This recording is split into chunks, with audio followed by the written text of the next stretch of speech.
Good evening, my beautiful brothers and sisters in Yeshua. Today is Monday, the 8th of July, 2024. It is 8:32 p.m. here in Australia. I hope you're all very well and I hope you've all been blessed. Tonight's video, I've got a bunch of information that I want to share with you and some notes that I've written that I want to talk to you about. But I just want to start this video like I always do to say that this is my journey, this is my walk. I am very grateful and honoured and humbled from anybody who wants to come along with me. Please don't take anything I say as gospel. I am just studying and searching for the kingdom of heaven like we all are. And if something doesn't resonate with you, that's cool. We're all brothers and sisters and we need to work together. But if it does resonate with you, that's fantastic and awesome. So tonight I'm probably going to touch on a few roughly feather subjects, if you may. Basically, some of the things I want to talk about are pretty controversial, but what's new here on this channel. So basically, let's just jump straight into it. So basically, I've shown you this TikTok before, but I'm going to show it to you again because I've had some puzzle pieces that have been put together. So we're just going to listen to this TikTok and then another TikTok, and then I want to talk to you about all of them. I've been rabbit holing again. The other day I made a video about how our calendar actually used to have 13 months, each month having 28 days. But then in, I think it was 1583, the Pope put forth the Gregorian calendar. And I learned some new things, some more information about this today. And I'm a little unwell at how this is tying together, but I'm gonna share it. I'm gonna share a couple clips in this video from other videos that I have watched on this topic. And then I'm gonna tie them together for you. Okay. But first, did you even know that you could go back in your calendar on your phone to the year 1582 and you can see that they erased, they deleted, they just got rid of 2 weeks of time.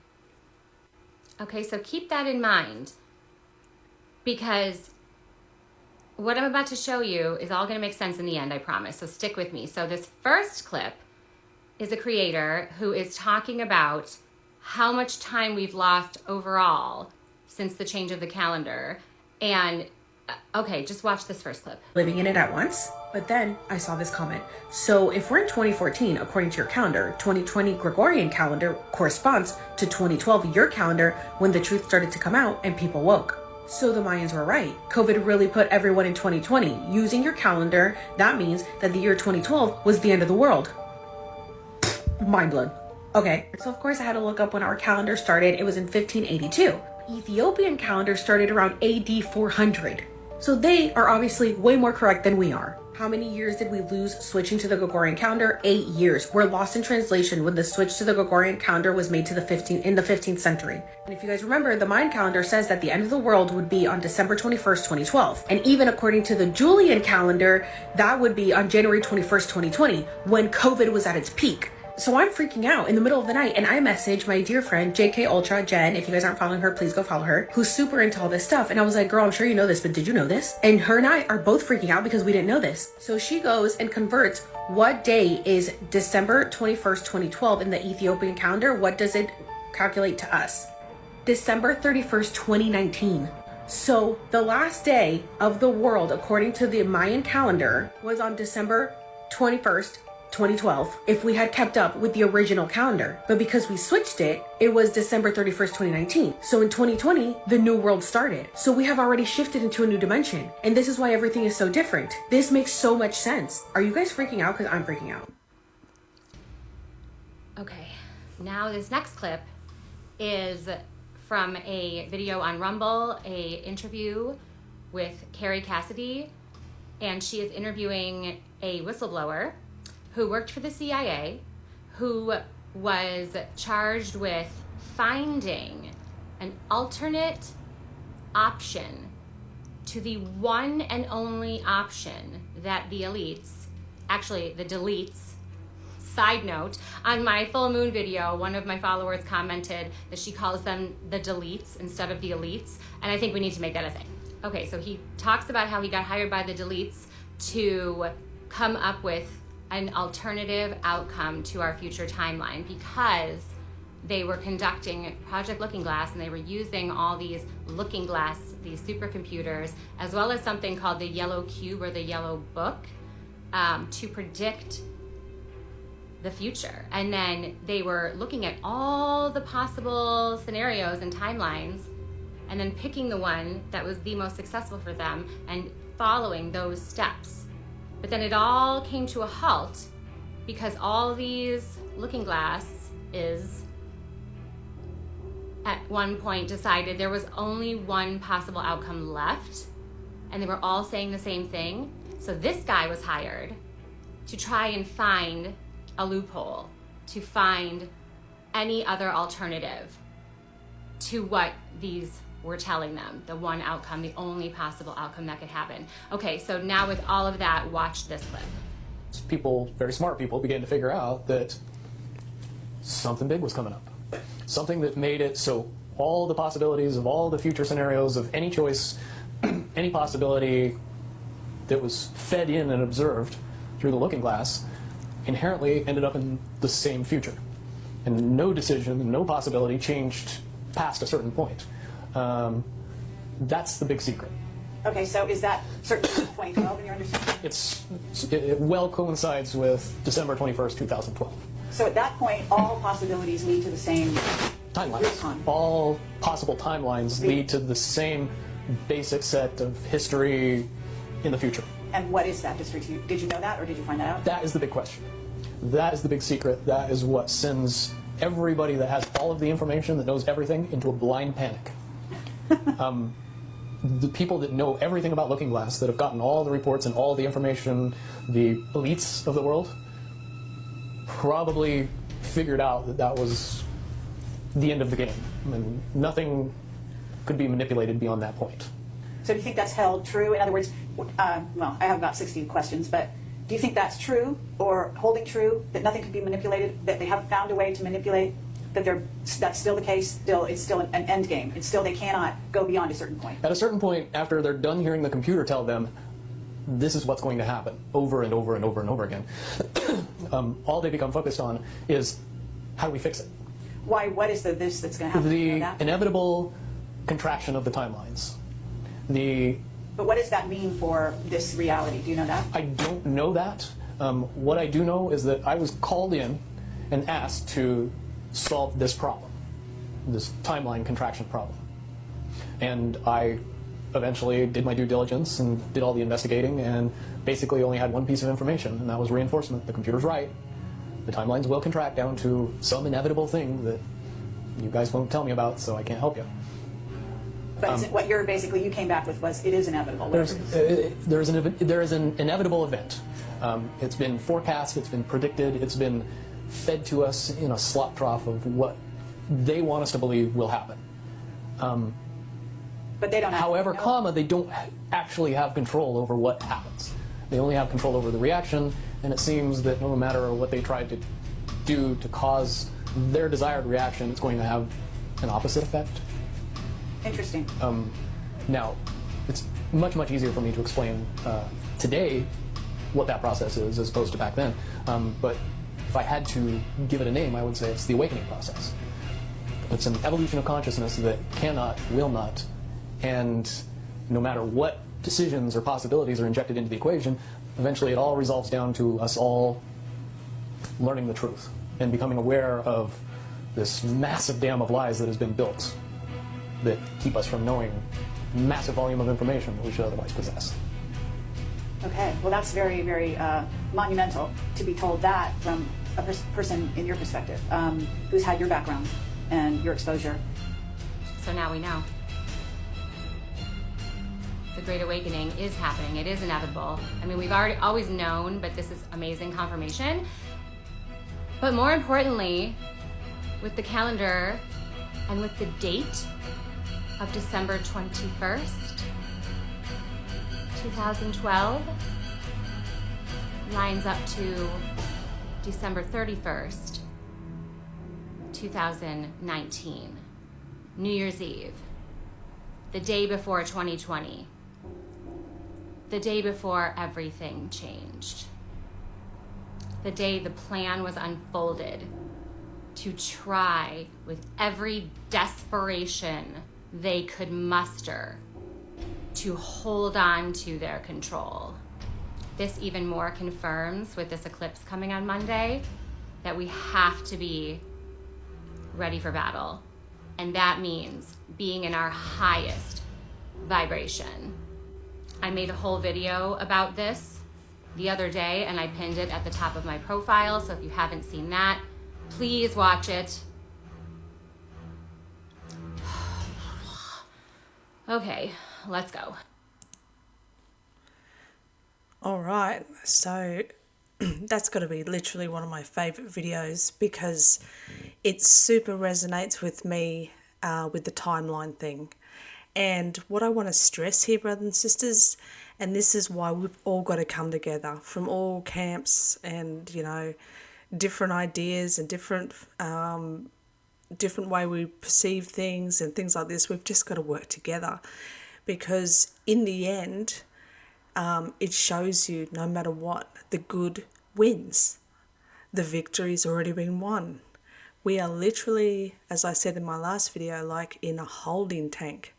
We've just got to let this play out. And this is such good news. This is why we don't have to live in fear. You know, this is why we can get on with our day, be so joyful, be so happy, be so thankful. You know, just speak the words out loud, be thankful and grateful, joyous, you know, skip like a child, I should say, not a kid. But brothers and sisters, this is absolutely beautiful news. So no matter where we're coming from, no matter what camp we're sitting in, the good wins. And that's what we should celebrate, and that's what we should be thankful for. And I truly believe that with all my heart, soul, and mind. And that's why I come before you tonight and say I do not fear what's coming. I am so excited because I know no matter what, you know, even in the movies that, you know, the elites have done and whatever, every single movie, every single animation, cartoon, whatever, always has a happy ever after. And, you know, they always say, oh, life is not like a fairy tale. We don't always get our happy ever after. But the reality is we will, okay? It's just we're here to experience and to be good and kind and loving and grow in that love. That is the most important thing, that we grow in love and that our love reaches out to everything that exists around us, from the smallest ant, you know, to the stranger, to everybody and everything. It's all about love. So a couple of big points I want to take away from that video too is what she said about the Ethiopian calendar. Now, you guys who've been here with me for a while, you know I love the calendar. Father had made me, not made me, but he'd given me the impression to go out and make calendars going off the moon and stuff like that. So I've always been really fascinated by the calendar and very sus on why in 1582 Pope Gregory just removed 14 days out of the calendar. So long story short, Ethiopians, which I believe is the legit time frame, their calendar that they're going by is from 400 BC, whereas the Gregorian calendar that we follow is 1582. So the Ethiopians is a lot older and they are 8 years behind us. So long story short, what the Mayans said about the 21st of December 2012 literally lines up with December 31st, 2019, New Year's Eve, okay? The day before 2020 when, like she said, the whole world changed.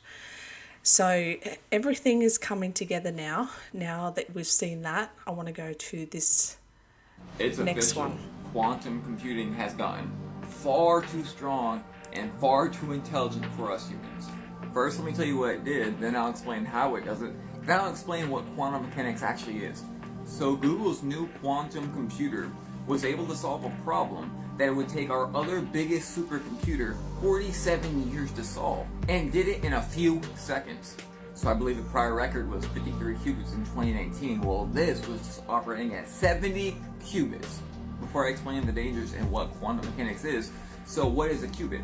A qubit takes the place of a bit. A bit is a 1 or a 0. But now in quantum mechanics, the ones and zeros are superpositions. Each one is a superposition, meaning it could be both, neither, or both at the same exact time. Meaning at some point that this computer's computing power will be theoretically endless, as each qubit exponentially grows the power in the thinking of the computer. So a superposition is this, and this is proven by science, by the way. If you put a cat in a box, and there is poison in the box and a lever, if the cat touches the lever, it gets poisoned and it passes away, right? If the cat does not touch the lever and did not get poisoned, it will not pass away. Until observed, if there's a top on the box, you can't see in it, until observed, this cat is both alive and dead at the same exact time. Y'all, this is proven.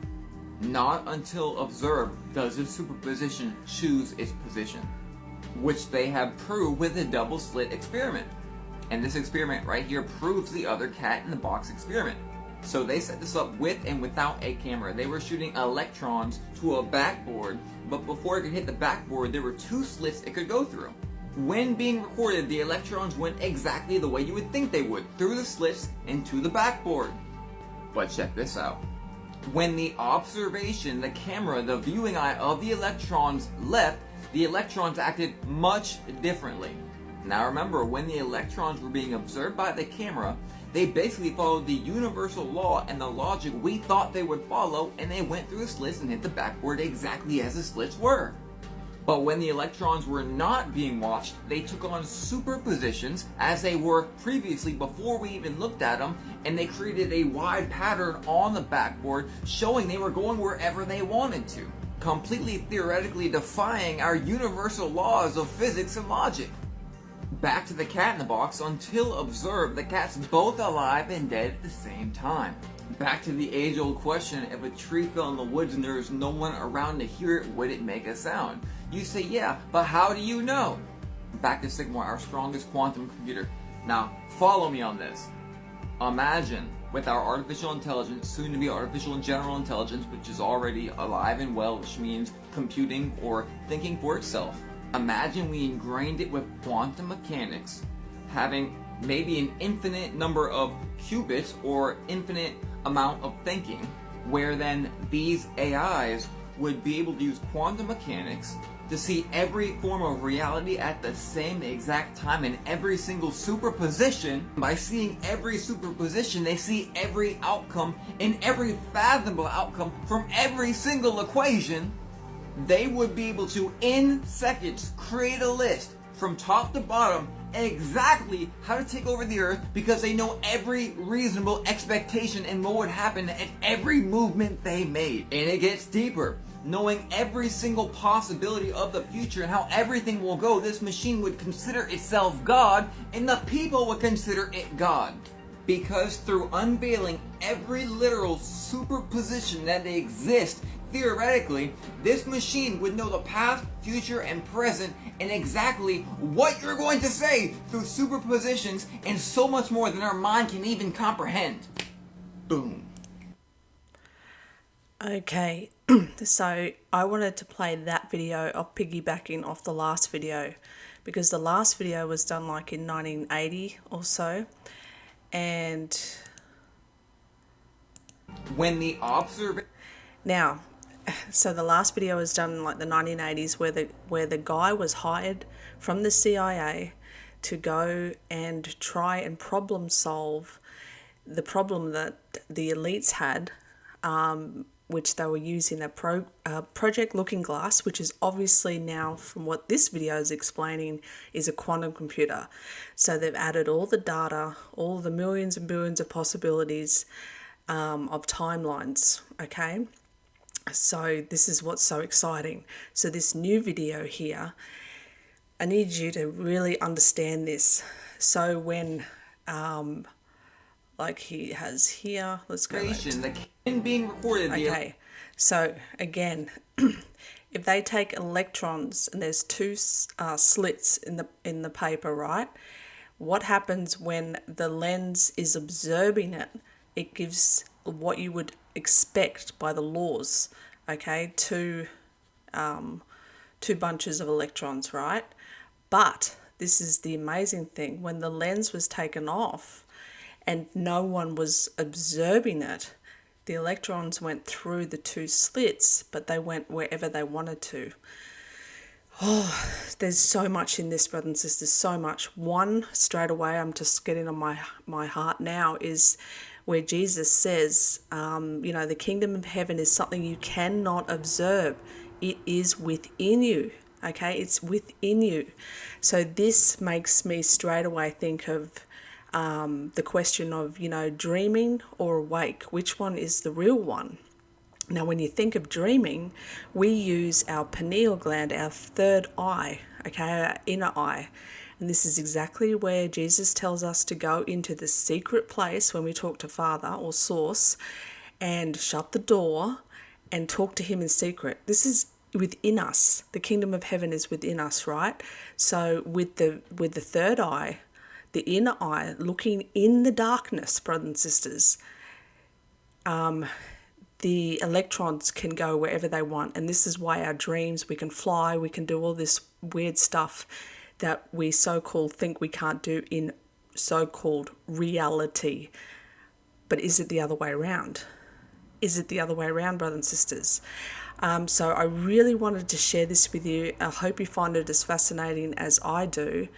But this is a huge thing. And this kind of proves to me, or cements it rather, that the first video that I showed you about the guy getting hired by the CIA people to solve the problem of, we've got all these possible timelines, but no matter what we do, no matter how many hundreds and thousands of times we've put this data into the computer, it literally brings us down to one inevitable timeline. And that's what we're on right now. It is so freaking exciting, brothers and sisters. It is so, so exciting. So all this quantum computer, you would have noticed it's so much more in your feeds, and I don't know, maybe it's because I'm looking for it, but I'm noticing it's becoming more of a common man's language, saying quantum computer, okay? And so, I just want to say this. This is my heart, my feelings, my thoughts, okay? They tell us, the image of the beast, right? The image of the beast. People are going to be worshipping the image.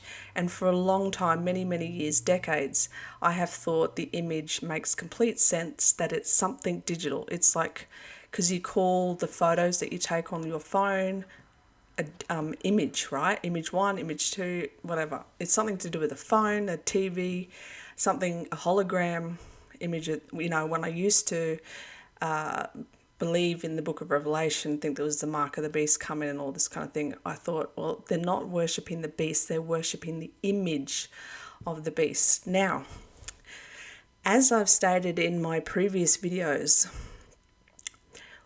with Nikola Tesla, I don't want to go too much back into it, but me saying that I believe very much that time travel is possible, and that what happened is that, in each generation or in each lifetime, people maybe were able to go, like good people were maybe able to go back in the past, because I know you can't go into the future, you can only go back in the past.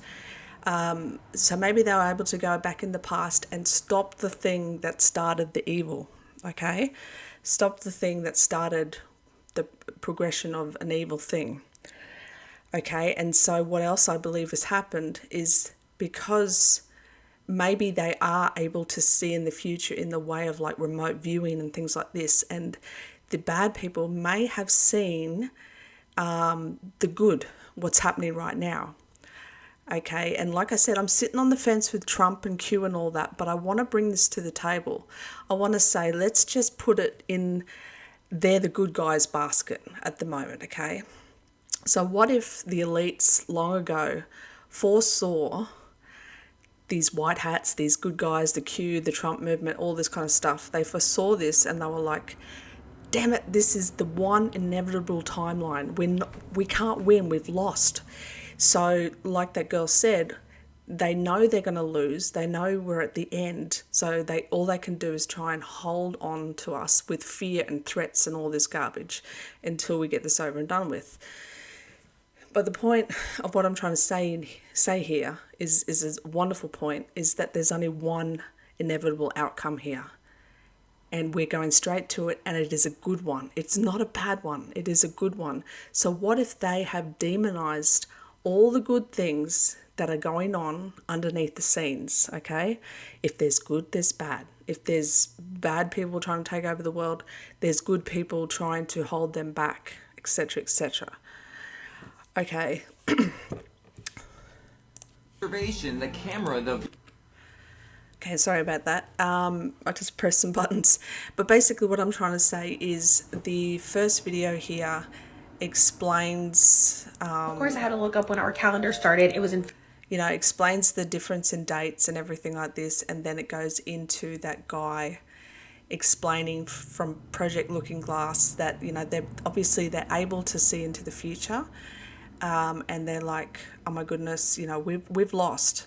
So let's just do everything we can. And this is what happened in 2020. This was their biggest final ditched effort, I think, to try and hook us and keep us in that low vibration state of fear for as long as possible. But guess what's happening? People are waking up. And what I want to bring this home with is the verse in the Bible where it says, wherever there is sin, grace will abound more so. So this is where I'm putting 99% of my eggs in one basket, and that is we are safe, the victory is won, and we're just, we're watching this play out. This is literally where my heart, my soul, my mind, my body stands on this fact. I have no fear. I think this is brilliant what's happening. So with that being said, now I want to show you what, Father had put on my heart. And it was a drawing, and I know drawings are good for me because I don't often get them, but when I do, I sort of draw rather than, write a lot because, I want to be able to show you and explain it. But this came to me the other day, and this is what put all of this together for me. So, all right. So this here I drew. Sorry about the messiness, but when you get something, you've just got to write it down, okay? So this is how I see this situation, okay, with this timeline.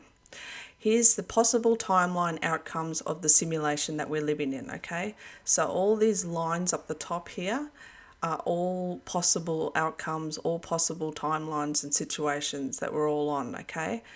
And these little asterisks here, they're all free will. And see, this is why we will always be on the good side. This is why we'll always win, because free will, okay? Even though there's tons of, people, yes sir, no sir type people here, there's always free will, and there'll always be someone that has to question the narrative, okay? And as we come down in history, it gets lesser and lesser, the possible timelines that they can play out, because more and more people... here's a thing, right? What does the church tell you? That you're born into sin, okay? And what is the reality of it? You are born in love. You are the closest to Father and Source at the time of your birth. You're not born into sin, brothers and sisters. You are complete love and kindness and perfect innocence, okay? And, this is where the bad people, the angels, the disembodied spirits, the entities, whatever you want to call them, this is what they can't have.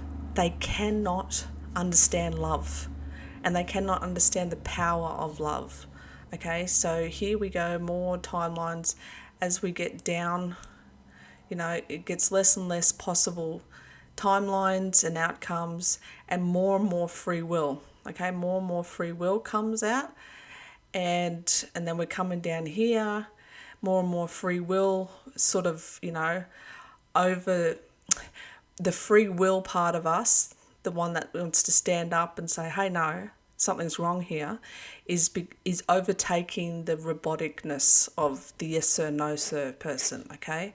And then we come down here, sorry, it's so messy, but around, let's say from 2012, particularly right up in 2020, okay? Because they locked us down, and you know what? Was all around the world, right? But guess what happened? Like I said, wherever sin is, grace abounds more so. So while they locked us in, we had no choice but to get on the internet and read our Bibles and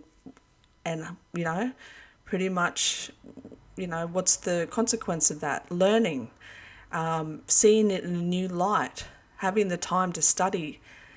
So wherever sin is, whatever they try to create for us, grace and love abounds way more. Okay, so, people waking up, free will used more in 2020. So as you can see, the free will is overtaking way more, and then now it's siphoned into one last possible outcome, and that is the destruction of the wicked. No matter what camp you're in, brothers and sisters, whether you believe in the rapture, whether you believe in this, whether you believe in that, it doesn't matter anymore. What matters is that we all live in love, okay, and kindness. That is what's going to get us through this. This is the spiritual work, We quite often talk about physical works, but we need to be doing our spiritual work, because we're not fighting against flesh and blood, right? We're fighting against the princes and rulers and governors of this world. And, but this is the awesome thing. So we're down to this last timeline here. Okay, here's another little illustration. This is a bottle, terrible bottle.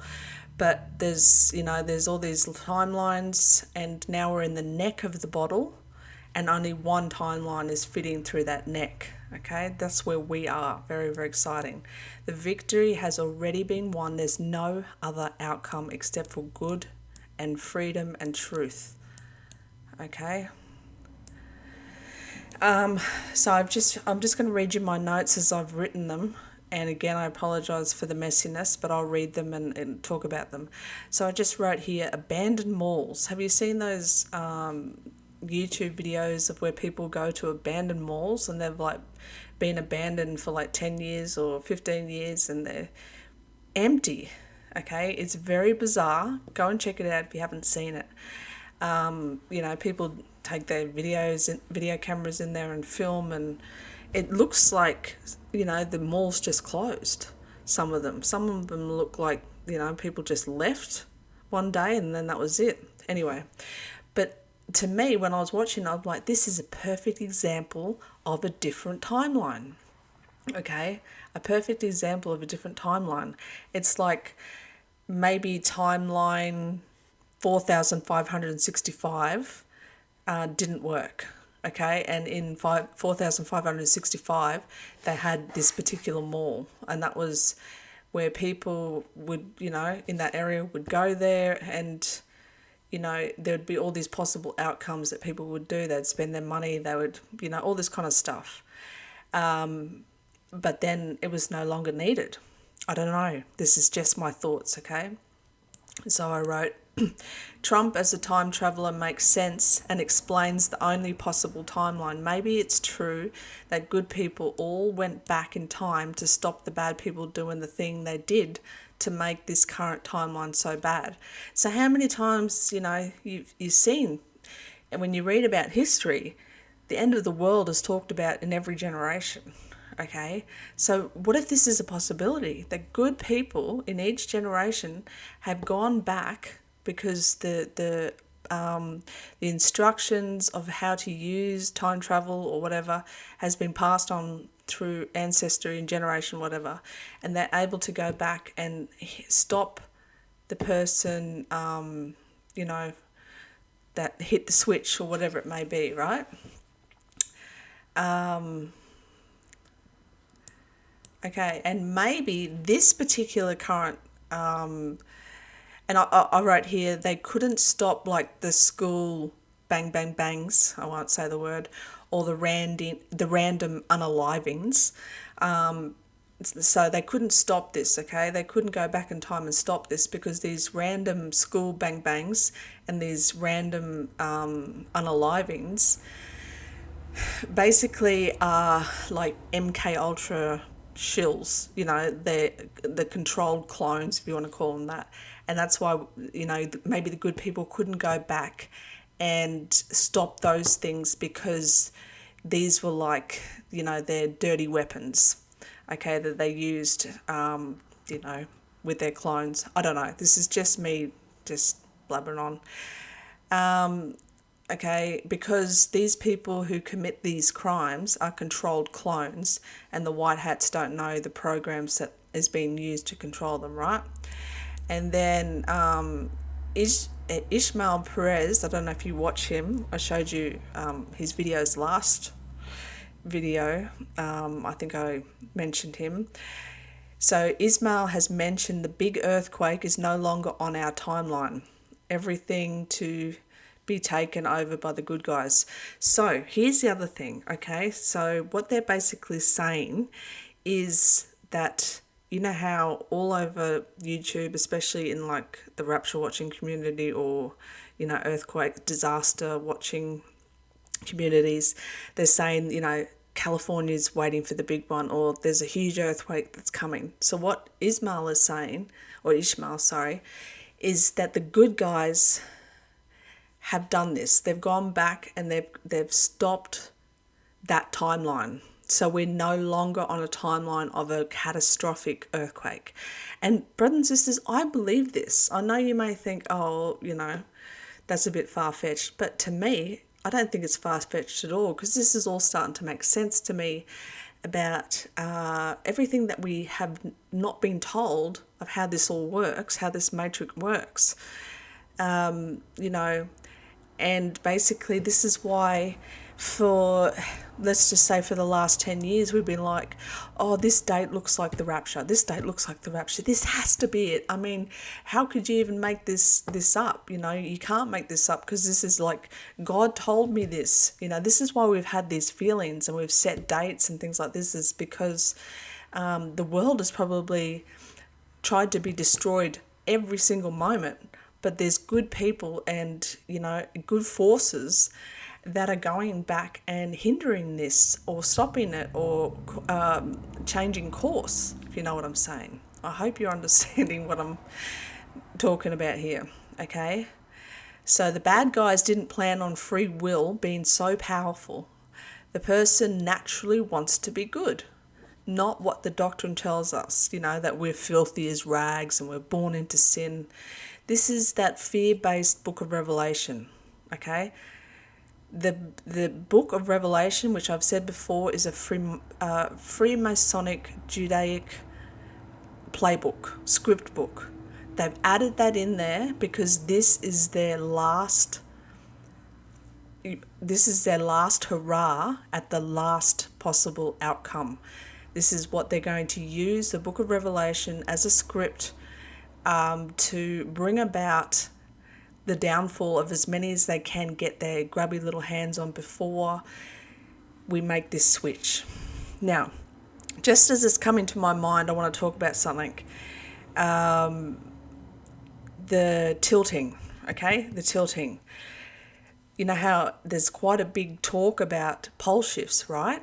You've got a whole camp of different people who talk about pole shift and, you know, prepping and getting to safer grounds and all this kind of stuff. Now, the pole shift has a lot of validity by it, okay? Basically, in the Book of Jubilee, it said that before the flood happened, there was a giant earthquake which tilted the earth. And Noah apparently freaked out and ran to Enoch and was freaking out, and Enoch's like, what's wrong? And he's, what's wrong? And Noah's like, the earth is tilted.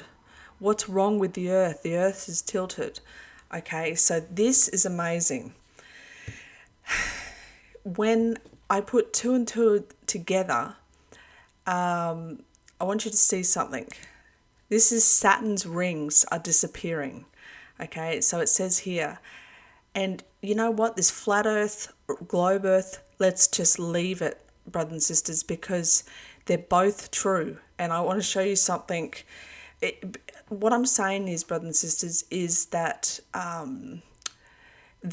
all these things, democratic republic, flat Earth, globe Earth, the only thing that they're doing is dividing us.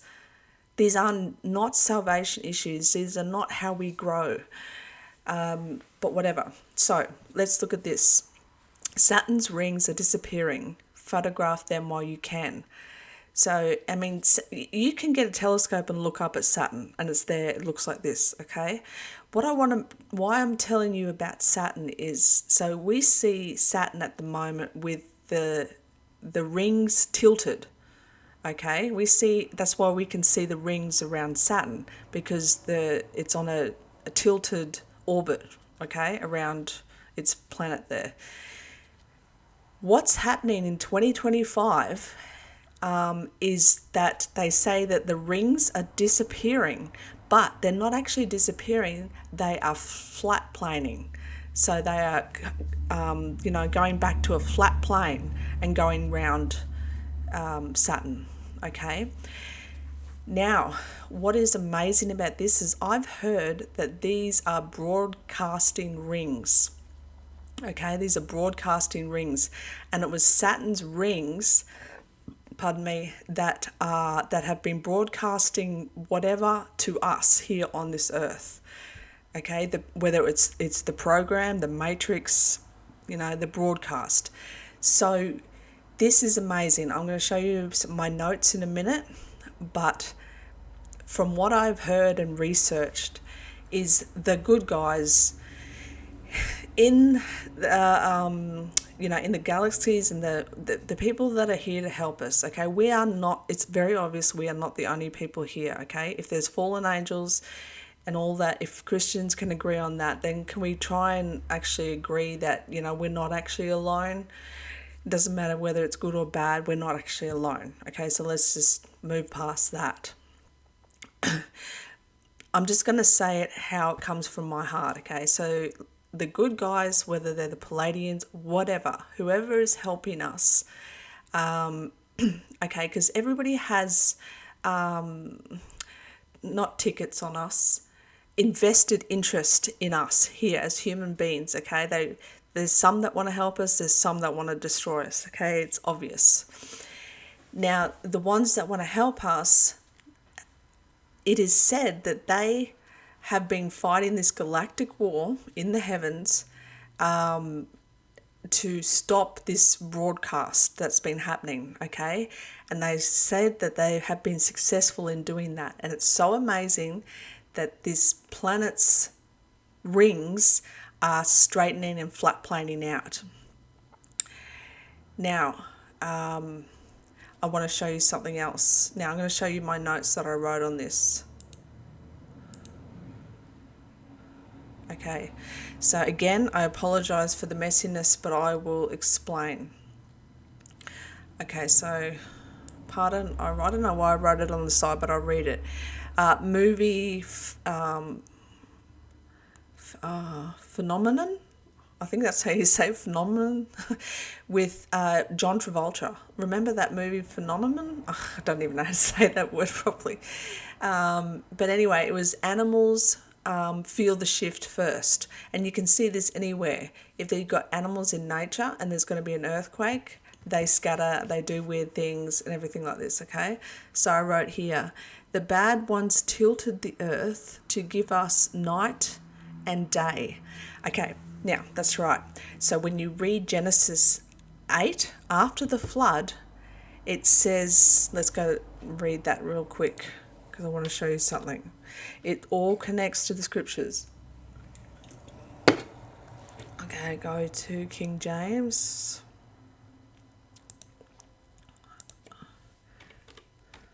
Genesis 8. So this is after the flood. Okay, so down here, so it's after the flood. Noah comes out, he does the sacrifice, everything like this. And then the very last verses says, while the earth remaineth, seed time and harvest, cold and heat, summer and winter, day and night shall not cease. So this to me is when summer and winter and day and night started after the flood. Okay? So with that being said, that's what I believe happened. That's when Saturn, its rings got tilted, okay, after the flood. And then we were trapped onto this earth, or we had been trapped before, but specifically now, and that broadcasting system was coming down. Now we've been freed of that, and that's why we can see clearer. It's like the mud, the scales have been taken off our eyes, and so many people are going, oh my goodness, I understand that, you know, and they can actually question and ask questions and not be afraid to do so. So this is the exciting thing, is that if that ring is what I think it is, then it's very exciting that it's flattening out again, okay, which will stop the matrix projection and the control that it's had on us.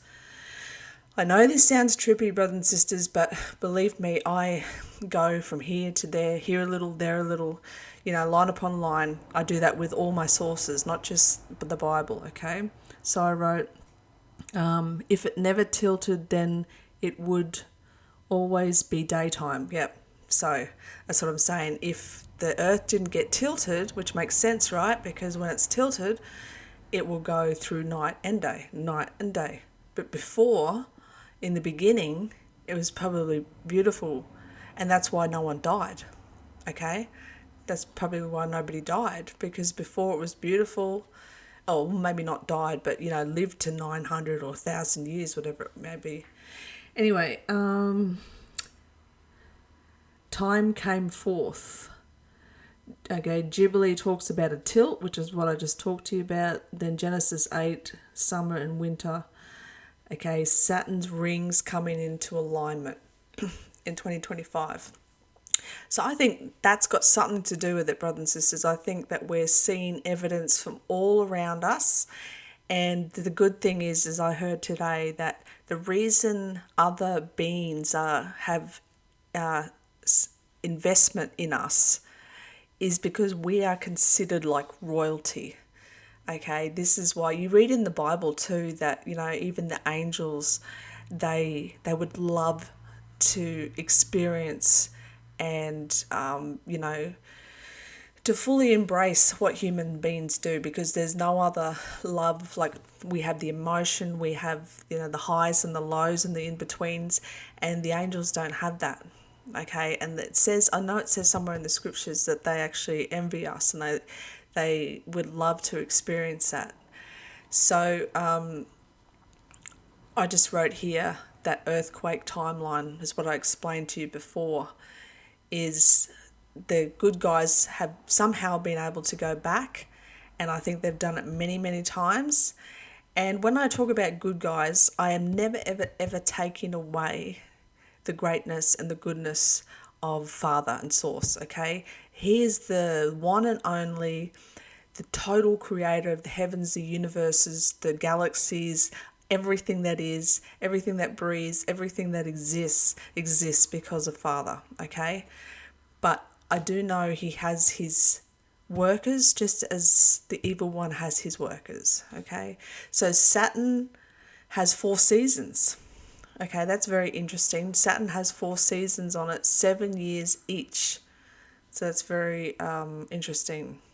And Saturn's rings, when I was researching it, I got that song, you spin me right round, baby, right round, like a record, baby, round, you know, record player, round, round. And I thought, wow, that Saturn does look like a record player. And how do they make records work? By like the vibrations, right, over the grids and bumps and stuff like this.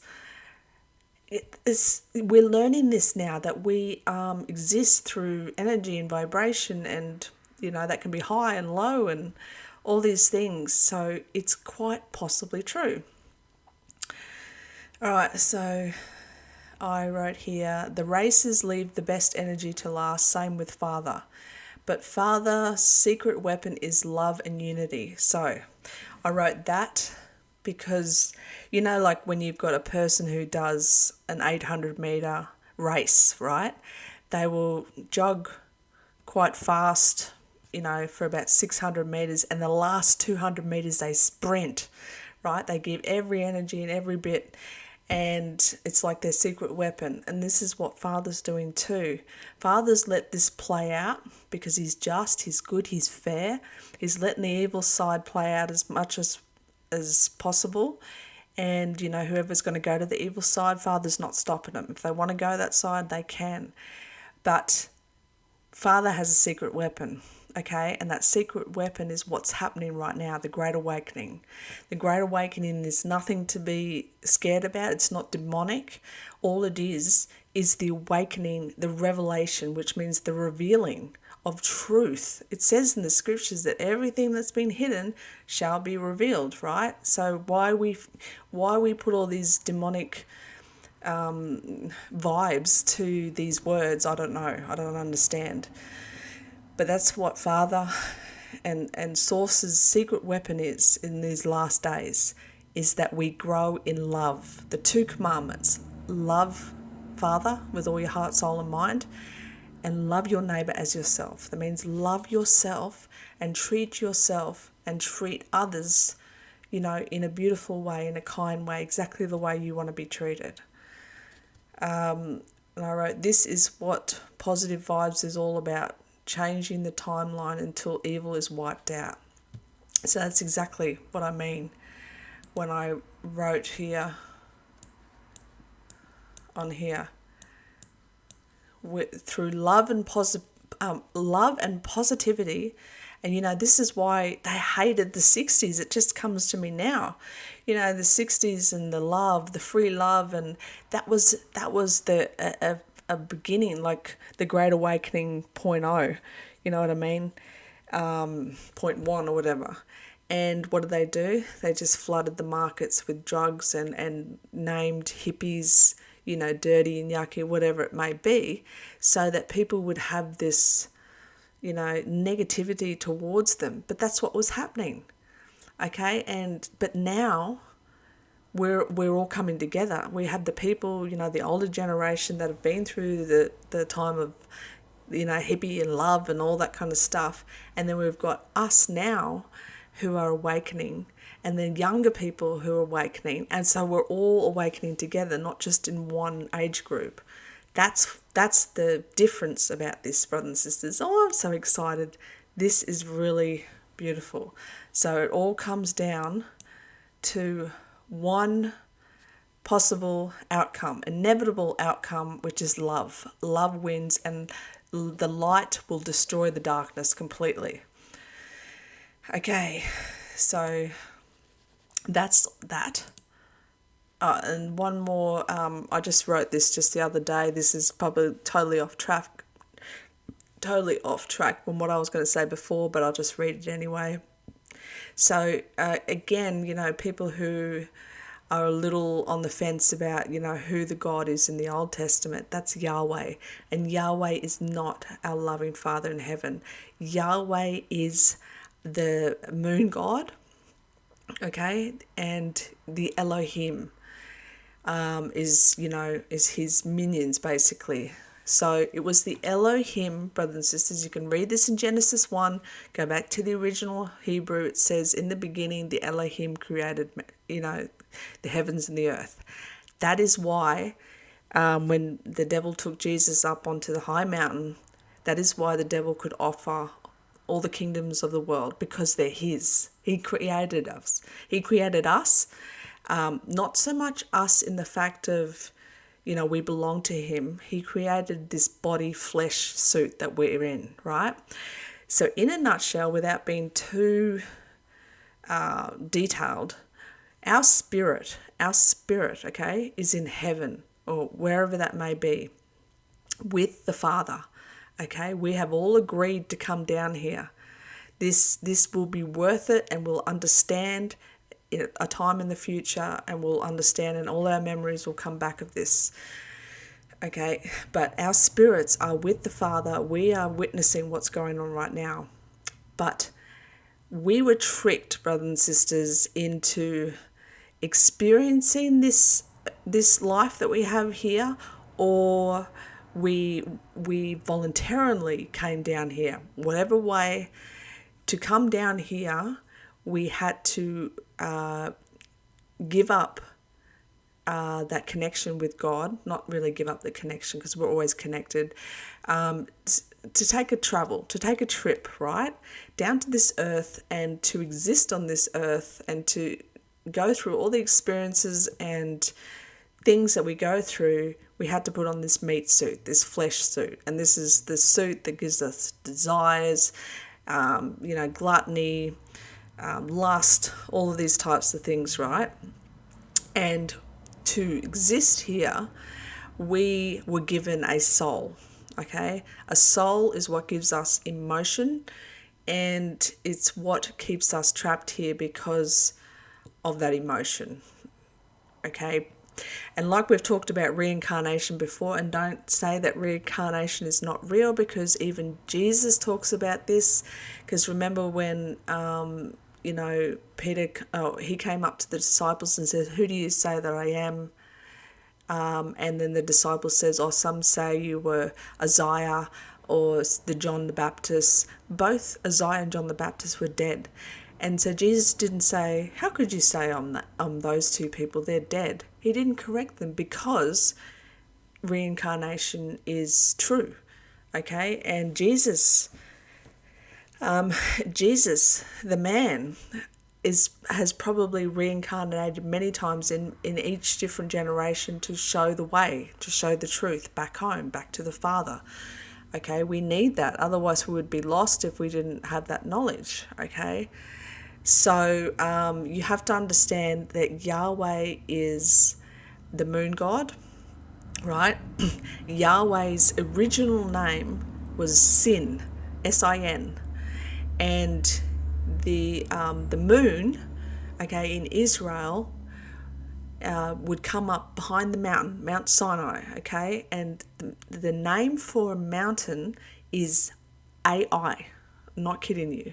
So you have the god Sin, who is a mountain god, Ai. So you have Mount Sinai, okay?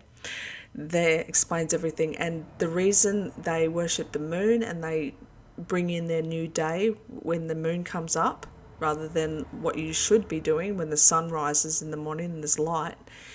What the Israelites do is they see the moon come up behind Mount Sinai and they worship the moon.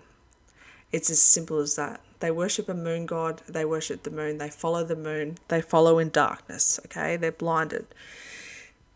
So, Jesus points this out very well.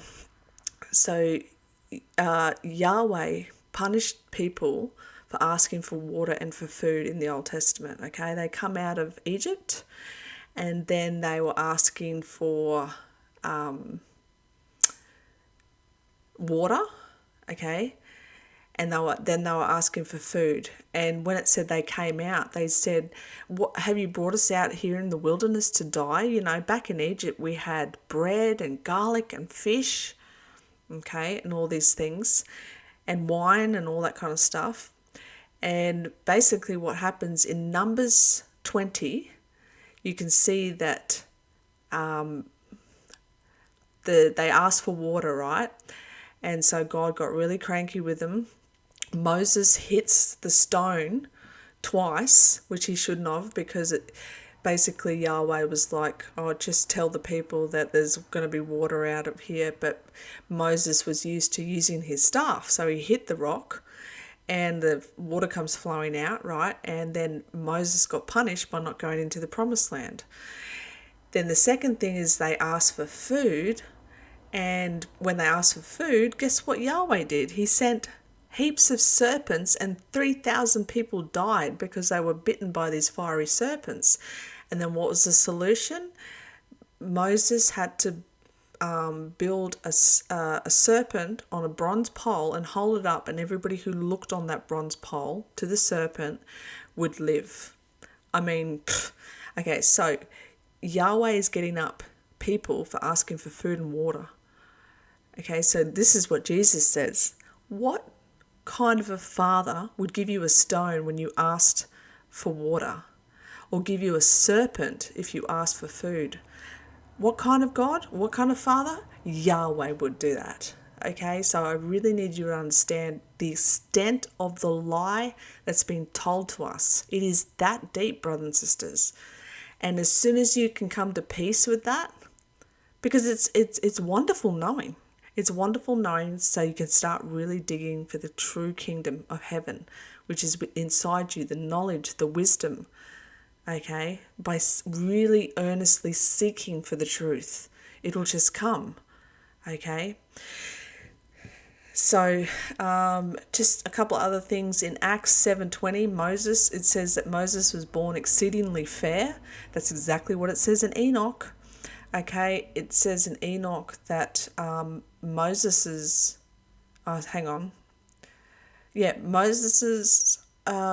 parents could have been Noah.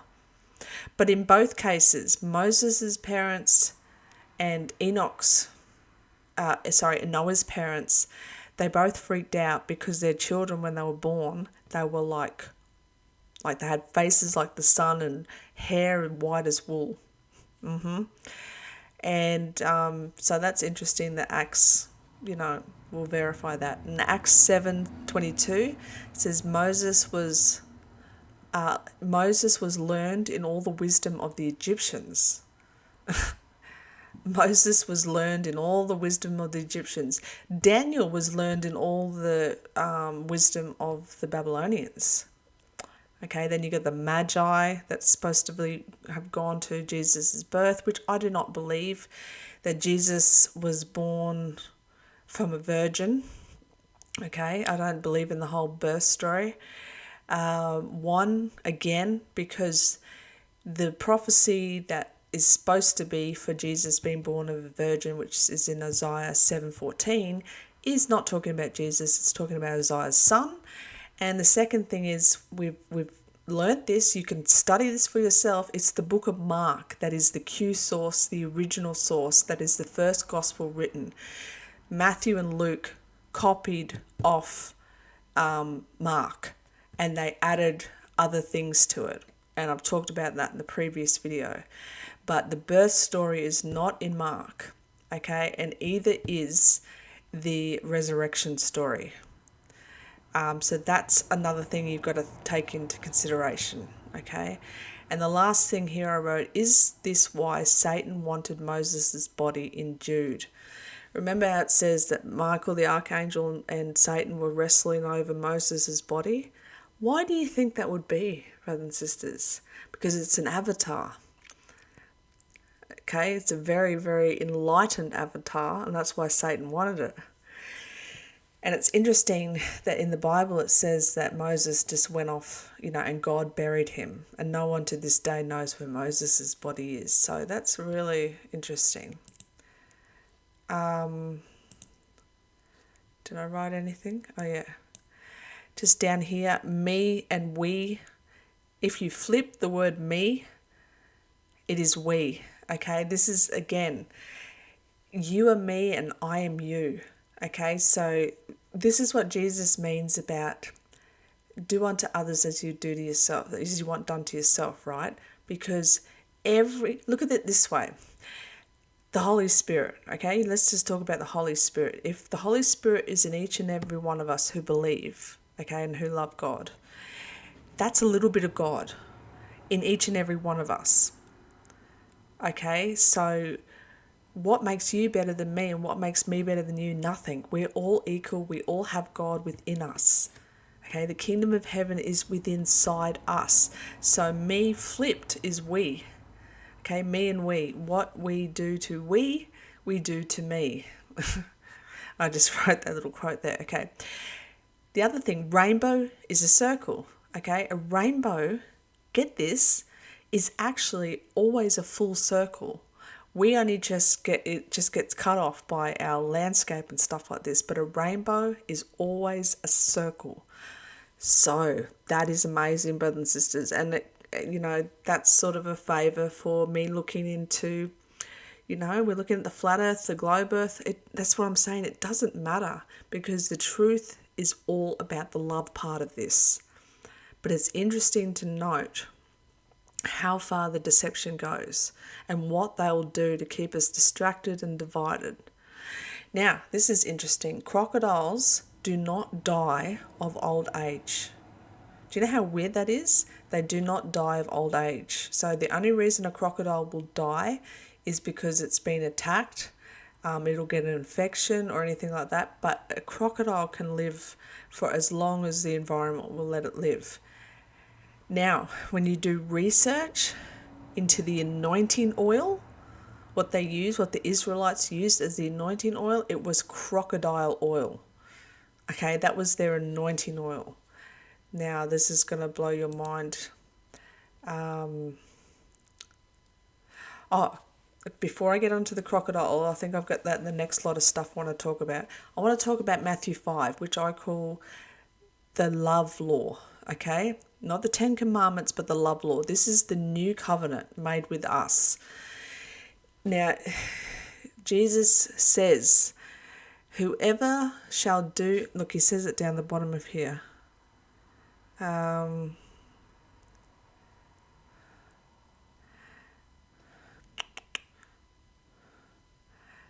It says somewhere, how it says, whoever shall do the least of these commandments will be considered the least in the kingdom of heaven, and whoever does these commandments and teach men to do so will be the greatest, right? I notice he says this after he says all of these things in Matthew 5, blessed are they that mourn, they shall be comforted, all those ones. He says, those who do these commandments. He's talking about these commandments. These are the new commandments, brothers and sisters. Okay, you are blessed if you're poor in spirit. You are blessed if you mourn. You are blessed if you're meek. You are blessed if you hunger and thirst after righteousness. You are blessed if you're merciful. You are blessed if you're pure in heart. You are blessed if you're a peacemaker. Be exceedingly glad, for great is your reward in heaven. So I just wanted to share that with you, because this, because we quite often, like with the Torah keeping people, they'll say, see, Jesus said, don't take away one of the commandments, even the least of the commandments.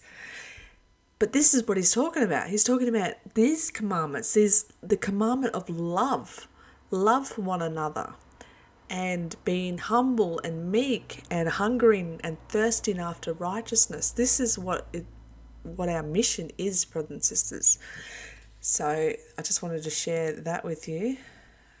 Jude 1. That was just about Michael the archangel and the devil disputing over the body of Moses.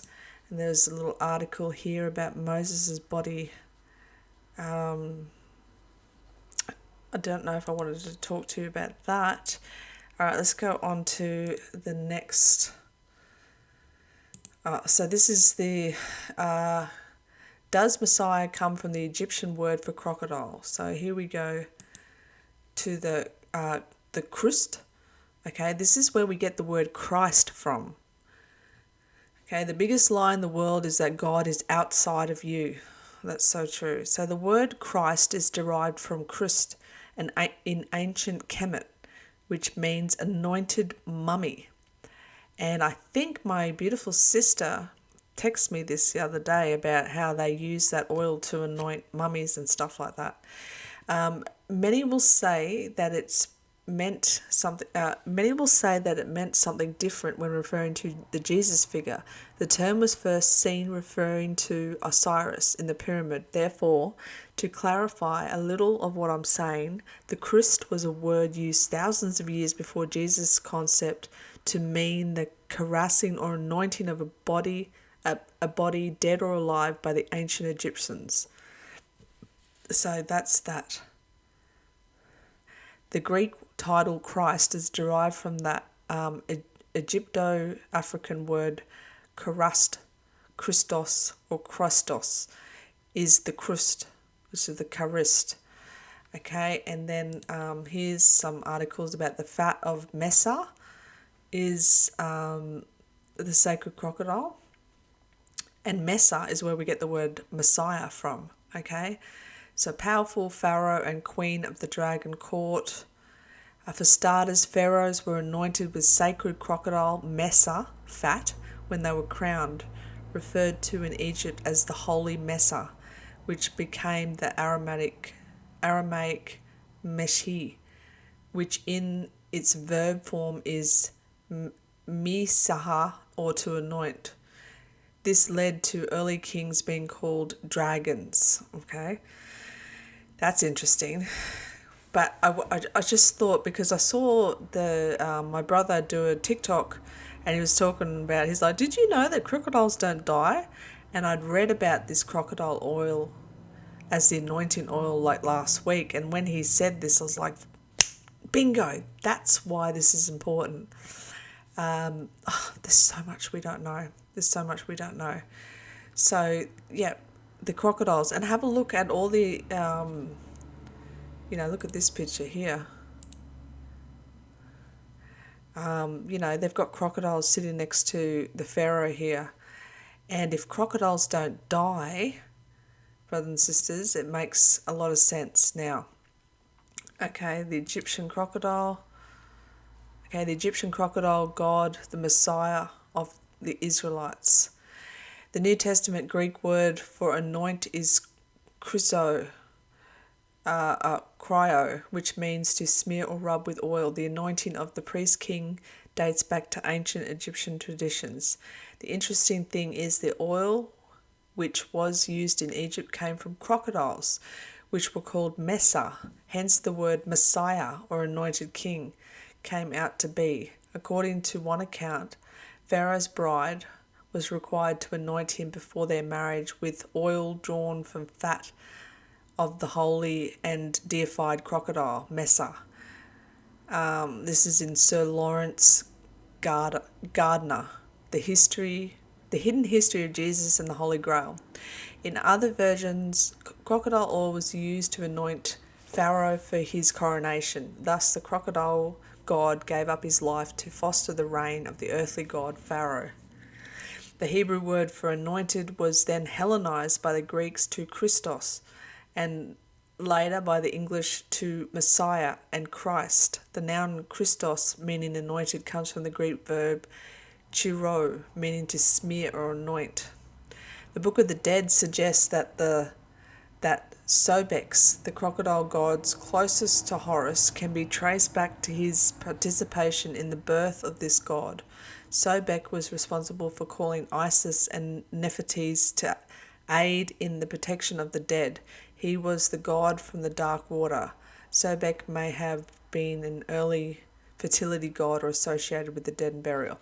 So I just wanted to share that with you about the crocodile oil, the fact that crocodiles don't die. And they would say, just like a crocodile, okay, this is the power that it was supposed to give to the pharaohs, right? Because if you watch a crocodile, you'll see that it will sit and pray for a long time. Pray. Oh, that's funny. That's a play on words right there, right? The crocodile will pray and sit for a long time. So what it's telling a man to do is to sit and pray or meditate for a long time. And then when the prey comes near, all the burst of energy that can be fostered up in this crocodile will go for the attack and try and, get the animal. And this is supposed to be what the pharaohs did. They would sit and meditate and pray, and then when they needed it's effectively it's Viagra, okay? So when they needed a big sexual boost, they would, utilize this crocodile oil, okay? And that's, I suppose, would impregnate the fairest, whatever her name is. But I just thought that was interesting, okay? Old crocodiles never die, they just keep getting bigger. In August this year, a team of marine biologists came up with the ingenious method of radiocarbon dating sharks in Greenland. Doing so, they found one female specimen was 400 years old. She was a 5-meter shark, probably born sometime around the death of Queen Elizabeth I. While the discovery made for some heavy news releases and excited anyone in the field of radiocarbon dating, it also raised a pretty serious question. That is, how do some animals live for so long while others, like humans, only get a few decades? So, they've got a 507-year-old ocean clam caught off the coast of Iceland. But I just want to... The purpose of my videos and bringing all sorts of information to you, brothers and sisters, is to show you that, this is the revealing. This is the picking up the rock and seeing what's underneath it and going, oh, okay, that explains a lot. So I'm not doing it to try and cause contention or ruffle your feathers or anything like that. But to me, it all resonates and it all fits back to the original the original thing that I was talking about, and that is the inevitable timeline being all coming down to this last reincarnation. And they say that from 2012, like that guy said in the video. Oh, by the way, this here, I can't link, so you'll have to screenshot.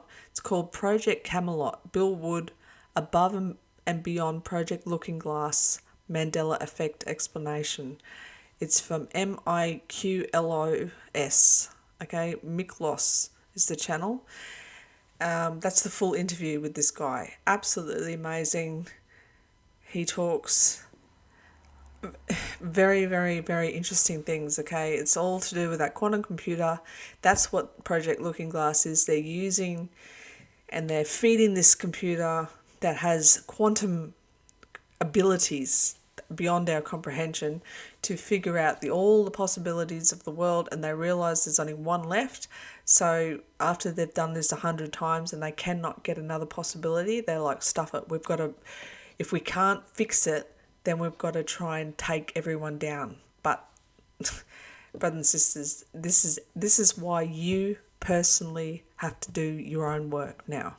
This is why you have to spend, since I started this journey, let's just say in the last couple of months particularly, I have been working every day to structure the way I speak, the way I think about myself, the way I say things. Be very careful on the words that are used. Words are so important. Words are so important. It's funny, when I was with my ex, that was one of the biggest things I always used to say to him. I said, I love you so much, but please be careful with the words. For some reason, they really hurt me. And he really knew which words to say that hurt the most. But to him, he was just trying to explain things and stuff like this. But to me, I'm like, I've always been like that. Just please be kind with your words. Because words can hurt. They can really, really hurt. That saying, sticks and stones will break my bones, but words will never hurt me. Well, it's the other way around. Sticks and stones, you can fix a broken bone, but words will always hurt you. But, so it's called shadow work, all right? The picture of Peter Pan where he's sewing on his shadow back onto his shoe. That's our shadow work. We have to go inwards and we have to look at all the dark parts of us.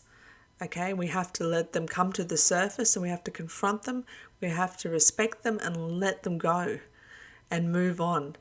I heard a great saying the other day. If you want to move on, if you want to get past something that's really hard to get past, say to yourself, I'm giving up my personal past. Okay, I no longer have a personal past. That way you can start fresh right from this moment. You don't have to worry about your past, because some people can just not get over it, okay? Get over something bad or traumatic that's happened. But I'm giving you the tools to say to yourself, I want to be free. I will no longer have a personal past. Okay, my life starts now, today, and I don't have to be judged on anything I did in the past, because I am a new me right now, and I'm going to focus on love and kindness and, compassion, joy, all the good things. All right, brothers and sisters, I didn't really plan on doing a video tonight, but I thought I better get a video done and showing you all my notes and research. Otherwise it just builds up and it's just too much. So I hope this video has blessed you. I hope it's given you some outlook and some things to go now and study and all that kind of stuff. And to me, I feel like this is it, brothers and sisters. I feel like this is, for the moment, I'm happy to say I believe this is truth. I believe that there is good people that are behind the scenes. And actually, just while I think about it, I've noticed now on TikTok that there's this thing called Project 2025. And it's a massive, something's weird. Something is weird going on with it. Now, if you haven't heard of Project 2025, I didn't either until about last week. But what's happening is my TikTok is starting to become flooded with people who are like, you know what Trump's going to do as soon as he gets in? He's going to enact Project 2025. They've already signed off on it. And what Project 2025 is that basically they're getting rid of all the three-letter agencies like CIA, FBI, DOJ, blah, blah, blah. All the three-letter agencies, they're wiping them, getting rid of them, okay? And it talks about, getting rid of abortion and all this kind of stuff. Now, people have got their knickers in a knot and they're all like, this is the worst thing. This is a tyrannical government. Trump, is playing everyone and he's coming in and he's going to wipe out the government and wipe out this. And I'm sitting back going, wow, this is, to me, I'm just telling you what I feel. I really feel this is the enemy's way of going, crap. We've got to do something here to affect this man's, I don't know. To me, I think it's a wonderful thing. Get rid of every three-letter agency. Get rid of abortion. That's literally, unaliving babies in the womb. I don't see a personal problem with it. It's like all this other stuff, like, the med beds and things like this. People will find, if you have been indoctrinated, particularly within like a strong Christian faith, like I used to be, with saying that Donald Trump was the Antichrist and, he's coming in with flatteries and he's going to win everybody over by nice words, and then bam, I've got you all. When people are heavily indoctrinated into looking for the Antichrist all the time, anybody that does anything slightly against the grain, they're going to throw, oh, look at this guy, he's evil, the world would be far worse off if he wins, because this is what he plans on doing. But I don't know. I think it is something against Trump. I think that they're doing something very sneakily, getting people to question, do we really want this guy in or whatever? I could be completely wrong. Like I said, I'm sitting on the fence with Trump. I will not give, it's 50-50.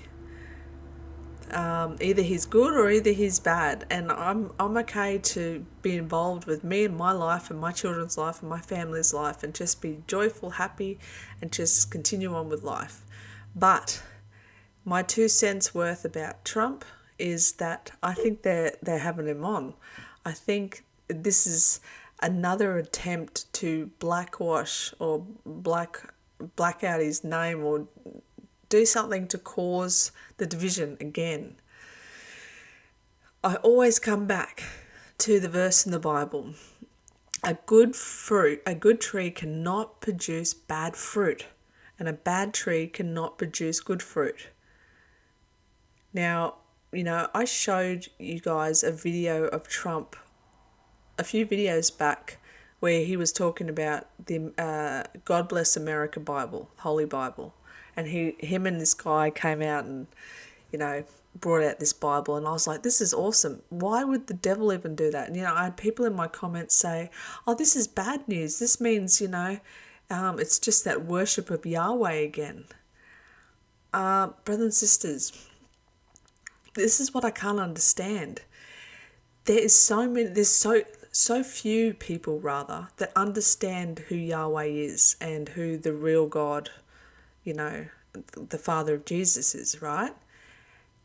To a lot of people in the world, that's neither here or there. That doesn't matter. A lot of people don't need to know that.